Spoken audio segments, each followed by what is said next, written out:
Election کے حوالے سے باتیں ہوئیں.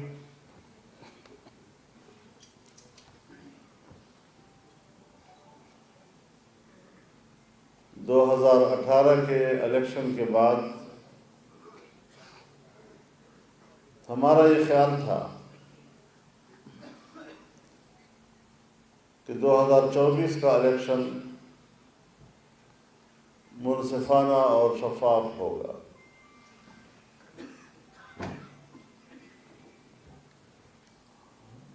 لیکن ایک بار پھر ہماری خواہش کو اور ہماری آرزو کو اور اس ملک میں آئین کی بالادستی اور جمہوریت کے فروغ کو جس طرح کچل دیا گیا ہے، مجھے اب فکر اس بات کی ہے کہ اگر ایک الیکشن کے بعد مسلسل دوسرا الیکشن بھی متنازع ہو تو پھر پارلیمان کی اہمیت کیا ہوگی؟ وہ پارلیمان جس کو ہم سپریم ادارہ کہتے ہیں،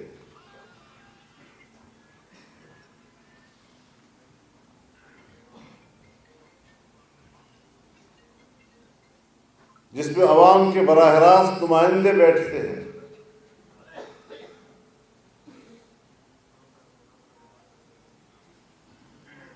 اگر اسٹیبلشمنٹ براہ راست مداخلت کر کے ایک ایک حلقے سے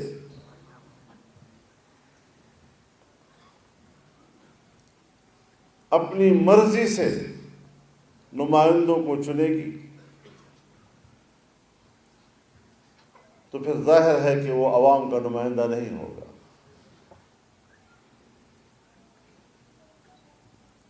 ایسی پارلیمنٹ کی کیا اہمیت ہوگی جسے عوام اپنا نمائندہ نہیں تصور کریں گے؟ جو بھی وہاں بیٹھا ہوگا کہیں نہ کہیں سے کوئی انگلی اس کی طرف اٹھے گی کہ اس کو بھی تو ایجنسیوں نے پاس کیا ہے، اس کو بھی تو اداروں نے پاس کیا ہے، یہ بھی تو اداروں کا بندہ ہے.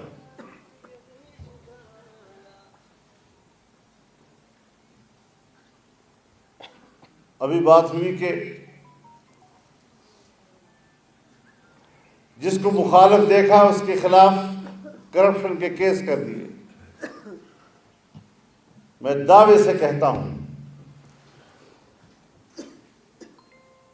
کہ اس الیکشن میں ہماری اسٹیبلشمنٹ نے پاکستان کی 75 سالہ تاریخ کے کرپشن کے ریکارڈ توڑ دیے.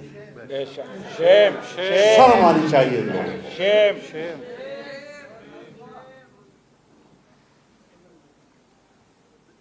وردیاں عزت نہیں دیا کرتی، وردیوں کے اندر کردار عزت ادا کرتا ہے. بہت اچھا.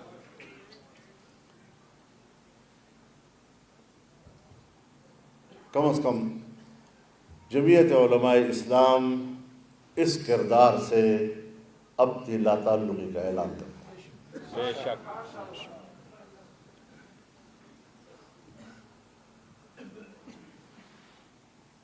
اس حوالے سے ہم اپنا تفصیلی فیصلہ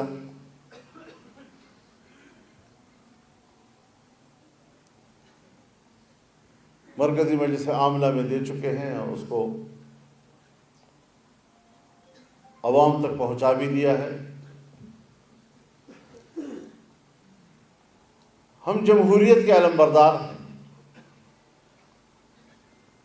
ہمارے بزرگوں نے اس آئین پہ دستخط کیے ہیں، اس آئین کے بانی ہیں.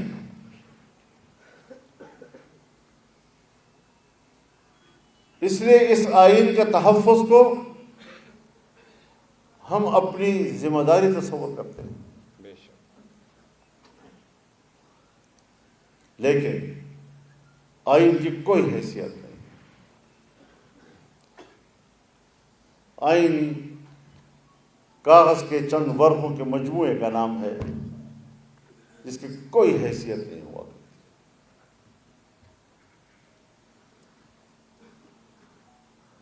جمہوریت اپنا مقدمہ ہار رہا ہے. وہ جمہوریت کہ جو ہمارے آئین کے تحت وہ قرآن و سنت کے تابع ہے اور اکثریت کو بھی یہ حق حاصل نہیں کہ وہ قرآن و سنت کے منافی فیصلہ دے سکے. ہم کیا جواب دیں گے دنیا کو؟ حاکمیت اعلیٰ تو اللہ رب العالمین کی ہے، لیکن یہاں تو حاکمیت اعلیٰ ہمارے پارلیمنٹ کی بھی نہیں ہے. ہمارے ملازمین کی حاکمیت ہے.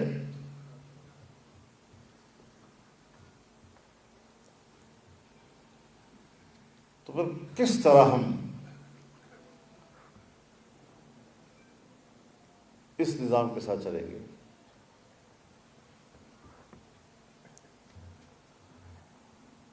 ہمارے دوست ہیں، ہم ان کا احترام بھی کرتے ہیں.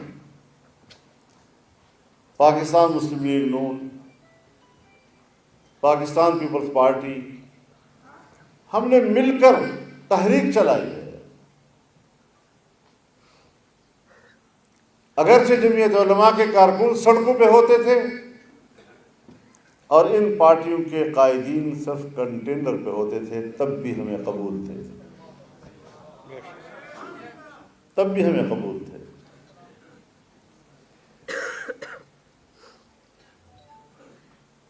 میں آج ان سے ایک مؤدبانہ سوال کرنا چاہتا ہوں کہ 2018 میں بھی آپ کا یہی مینڈیٹ تھا اور 2024 میں بھی آپ کا وہی مینڈیٹ ہے. کچھ سیٹیں اوپر نیچے ہو سکتی،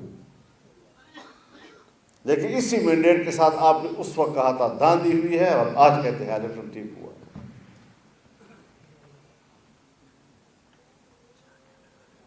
میں پاکستان تحریک انصاف سے بھی پوچھنا چاہتا ہوں کہ تقریباً وہی مینڈیٹ ہے جو 2018 کا تھا آپ کا. اس وقت آپ حکومت بنا رہے تھے تو الیکشن شفاف تھے. آج آپ حکومت نہیں بنا سکتے تو پھر الیکشن میں دھاندلی ہوئی ہے. اس وقت موقف کچھ اور، اس دفعہ کا موقف کچھ اور. اور جمعیت علماء ہے کہ اگر دھاندلی اس وقت ہوئی تو اس وقت بھی کہا کہ دھاندلی ہوئی ہے، اور اگر دھاندلی آج ہوئی ہے تو آج بھی ڈنکے کی چوٹ کہتی ہے کہ دھاندلی ہوئی ہے اور ہم اس الیکشن کو تسلیم نہیں کرتے.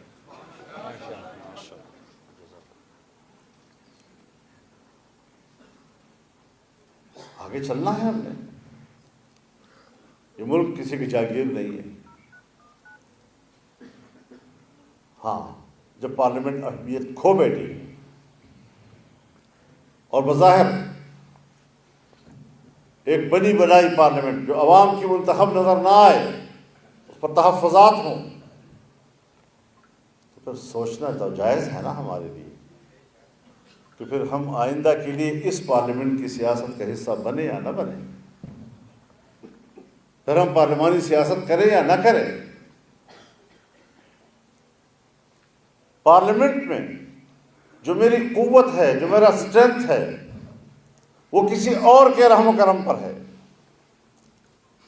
لیکن جب میں پارلیمنٹ میں نہیں ہوں اور سڑکوں پہ آؤں گا تو انشاءاللہ اپنے مکمل اسٹرینتھ کے ساتھ آؤں گا. اس کے ساتھ مجھے کسی اور کی تائید کی ضرورت نہیں ہوگی انشاءاللہ العزیز.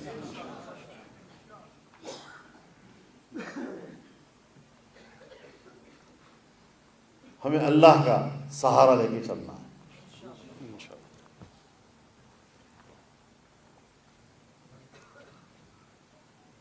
اور اسی جانب ہم نے چلنا ہے. حکومتیں بن جائیں گی، لیکن صرف کرسی کے لیے کرسی بانٹ، یہ کرسی تیری، یہ کرسی میری، یہ کرسی تیری، یہ کرسی میری، تو کرسی بانٹ حکومت جو ہے اس کی کوئی افادیت نہیں. پیپلز پارٹی کی حکومت ہو اور مسلم لیگ شامل ہو یا مسلم لیگ کی حکومت ہو پیپلز پارٹی شامل ہو, روز ایک دوسرے کو بلیک میل کرتے رہیں. حکمران ہر وقت اپنے ساتھیوں کی طرف دیکھے گا کہ کہیں سرخ تو نہیں گئے.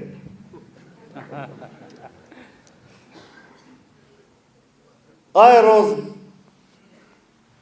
اس کے اپنے ہی حلیف اور شریک حکومت کے مطالبات آتے رہیں گے, اور وہ پورے کر سکیں گے یا نہیں کر سکیں گے کچھ معلوم نہیں. تو پھر ظاہر ہے کہ پیچھے خفیہ دیوار کے پیچھے ایک قوت ہوگی, اسی کے ہاتھ میں اس کے باغیں ہوں گی, وہی ان کو چلائیں گے.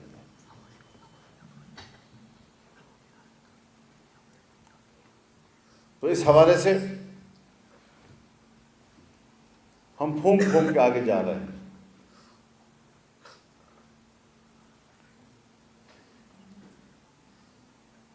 ہم چاہتے ہیں کہ ہماری فوج ملک کی دفاع کی صلاحیت رکھے.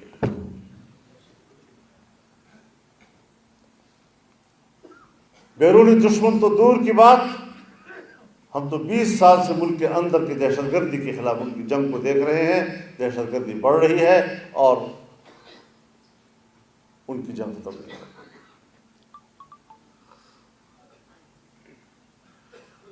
عسکریت پسندی بڑھ رہی ہے اور پتہ نہیں یہ کیا کھیل کھیل رہے ہیں. اور تنقید سے بالا تر, تنقید پہ ناراض ہوتے ہیں, کہتے ہیں ہم دفاعی قوت ہیں ملک کی, اور دفاعی قوت پر تنقید اچھی بات نہیں ہے. میں واضح اعلان کرتا ہوں کہ میں دفاعی قوت پہ تنقید نہیں کر رہا ہوں. جب میری دفاعی قوت سیاسی قوت بن گئی ہے تو پھر سیاسی قوت پر تنقید کرنا میرا حق بنتا ہے.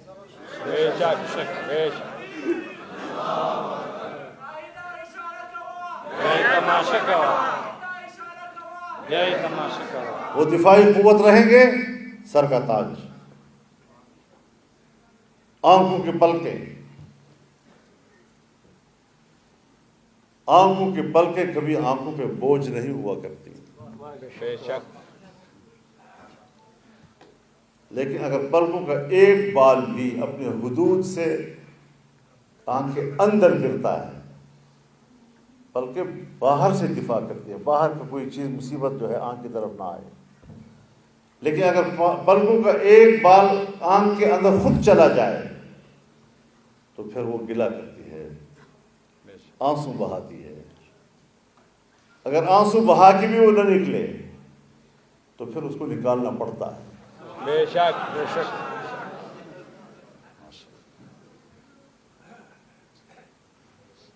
اس کش پکش سے ہم دو چار ہو گئے.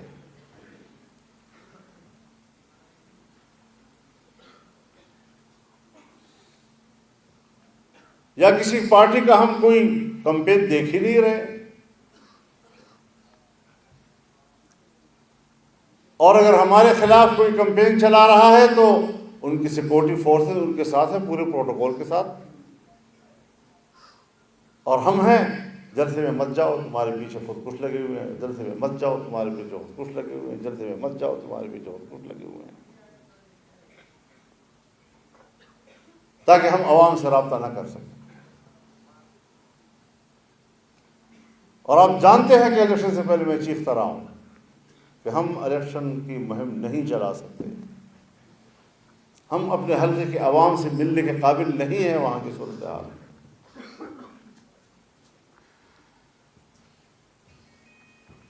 تو پھر یہ دن تو دھوکہ پڑے گا. لیکن یہ دن دیکھ کر کیا ہم ہتھیار ڈال دیں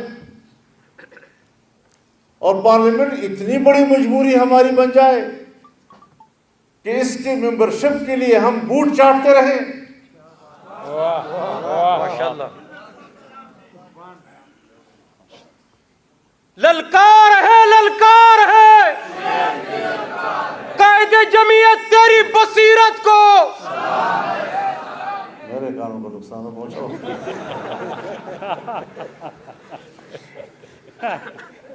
تو اتنی بھی ہماری ضرورت نہیں ہے، وہ بڑے وضاحت کے ساتھ کہہ دینا چاہتا ہوں۔ ہم سمجھتے تھے کہ ہم ملک کو آگے لے جائیں،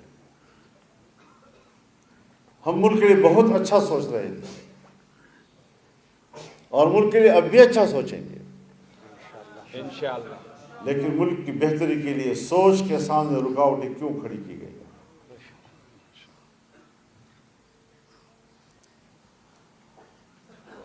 اور میں انشاءاللہ دوسرے صوبوں میں بھی جاؤں گا، وہاں کی جنرل کونسل کے ساتھ میں ملوں گا، ان کو اعتماد ملوں گا، پھر پاکستان کی مرکزی جنرل کونسل کا اجلاس بلائیں گے انشاءاللہ، پھر اس بات پر غور کریں گے کہ کیا پارلیمنٹ اتنا ضروری ہے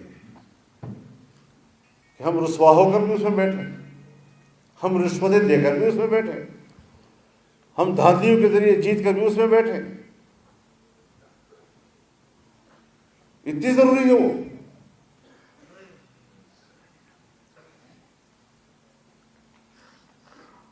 جو پارلیمنٹ ایک چھوٹی سی قانون سازی کا اختیار نہیں رکھتی،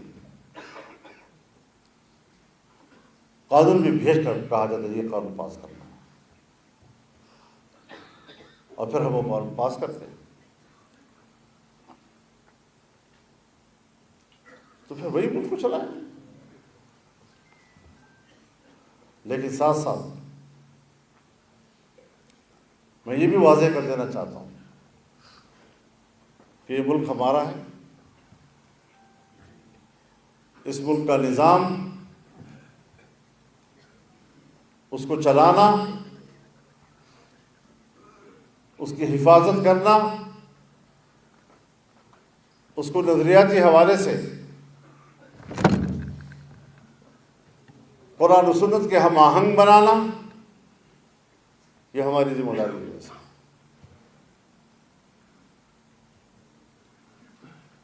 اس وقت جب میں آپ سے مخاطب ہو رہا ہوں تو حال ہی میں سپریم کورٹ کا ایک فیصلہ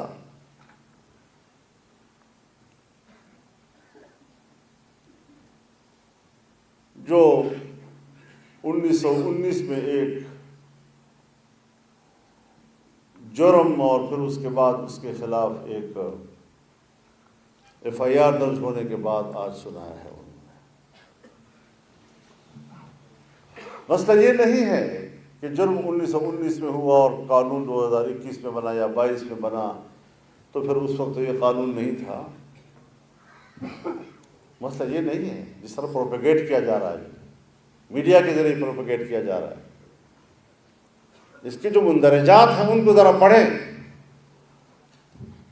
کہ اس میں کس طریقے سے قرآن کی تحریف کا راستہ بنایا گیا ہے۔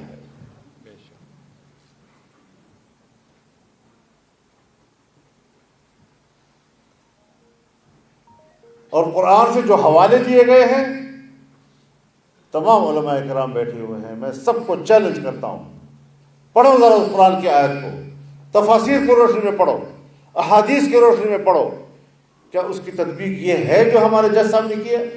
نہیں، یہ تطبیق ہے ہی نہیں اس کی۔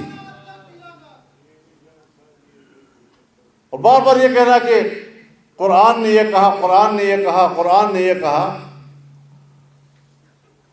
اس کا بھی ایک میسج جاتا ہے، اس کا بھی ایک میسج جاتا ہے کہ جو لوگ کہتے ہیں کہ صرف قرآن ہی دلیل ہے، حدیث اور سنت کوئی دلیل نہیں، کچھ میسج اس طرف بھی جا رہا ہے۔ بے شک، بے شک، یہ فتنہ بھی تو ہمارے ہاں ہے نا۔ جی ہاں،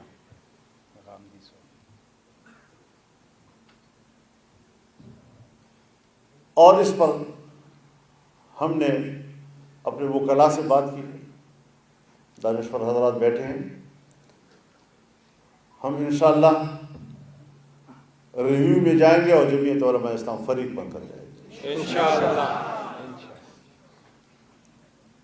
وکلاء حضرات ہماری رہنمائی کریں گے۔ اجازت ہے بھائی، اجازت کس بات کی ہے؟ اگر عیسائی ہے اور عیسائی اپنے گرجوں میں یا اپنے اسکول میں اپنے ہی لوگوں کو تعلیم دیتا ہے، کسی پابندی لگائی اس کے اوپر؟ اگر ہندو ہے اور ہندو اپنے ہی اسکول میں ہندوؤں کو پڑھاتا ہے تو پڑھا. لیکن ایک شخص کہتا ہے قرآن میری کتاب ہے جبکہ وہ غیر مسلم ہے، اور ایک تحریف شدہ قرآن کو تقسیم کر رہا ہے، اور یہ کہہ دینا کہ یہ دفعہ بھی کاٹ دو، یہ دفعہ بھی کاٹ دو، یہ بھی اس پر لاگو نہیں ہوتا، یہ بھی اس پہ لاگو نہیں ہوتا، تو پھر تو آپ نے اجازت دے دی ہے کہ جو شخص قرآن کی جس طرح تشریح کرے، تحریف کرے قرآن کے اندر، اور پھر وہ نسخے چھاپتا رہے اور تقسیم کرتا رہے، تو اس کی اجازت ہوگی؟ تو وہ کون ہے؟ جو ہے کون جو قرآن کی تحریف بھی کرتا ہے اور تحریف شدہ قرآن کو کی پھر تشریح بھی کرتا ہے اور پھر اس کو پھیلاتا بھی ہے؟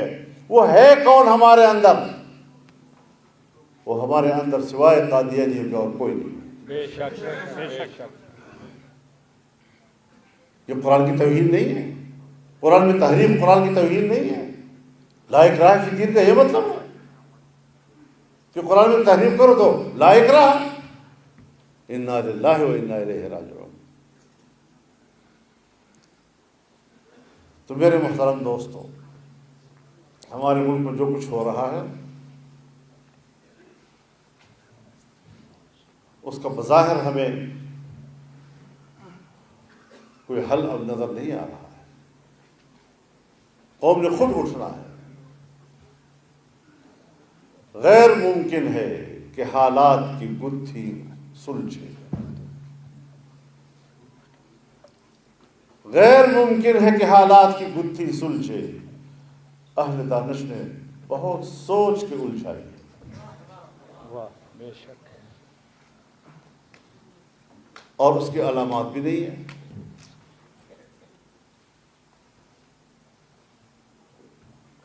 مارتے بھی ہیں، کہتے ہیں ہمیں تو پتہ نہیں. دامن پہ کوئی داغ نہ خنجر پہ کوئی چھین، تم قتل کرو ہو کہ کرامات کرو ہو.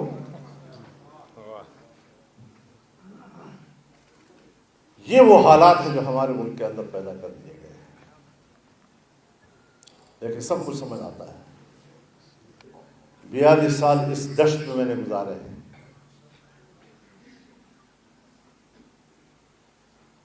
جو آرام تو میرا تمہارا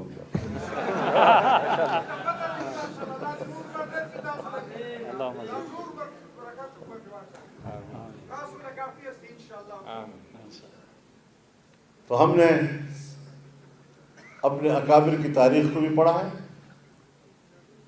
اور اگر اکابر کی تاریخ گزر گئی ہے اور آپ کو بھول گئی ہے تو ابھی گزشتہ 20 سالوں کا بھی مطالعہ کر لیں جو آپ کے سامنے گزرے ہیں، آپ کی زندگی بھی گزرے ہیں.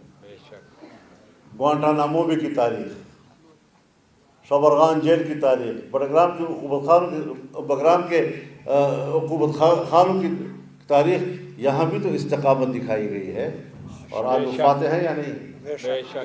تو پھر اپنی تاریخ کو بھی اور اپنے حال کو بھی سامنے رکھیں اور بجرت اور انشاءاللہ شوق شہادت کے ساتھ میدان میں اتریں گے. یہ ملک ہم نے غلامی کے لیے نہیں حاصل کیا، یہ آزاد قوم بننے کے لیے حاصل کیا ہے، اور انشاءاللہ غلام بن کر نہیں جئیں گے، بلکہ اگر ہمیں غلامی کے ساتھ زندہ رہنا ہے تو جائے بھاڑ میں میرے 300 سال کی عمر، اور اگر آزادی کا ایک لمحہ مجھے ملتا ہے تو 300 سال سے بھی زیادہ بھاری ہے اور قیمتی ہے. ماشاءاللہ. اللہ تعالیٰ ہماری مدد فرمائے. وآخر دعوانا الحمدللہ رب العالمین. بھائی ساتھی تشریف رکھیں، آپ کے لیے محاضرہ کا اہتمام بھی کیا گیا ہے. اسی طرح پریس کے ساتھیوں کے لیے بھی محاضرہ کا اہتمام ہے. ساتھی اپنے سیٹوں پہ تشریف رکھیں. جن ساتھیوں کی ذمہ داری ہے وہ فی الفور محاضرہ تقسیم کریں. جی بہت شکریہ.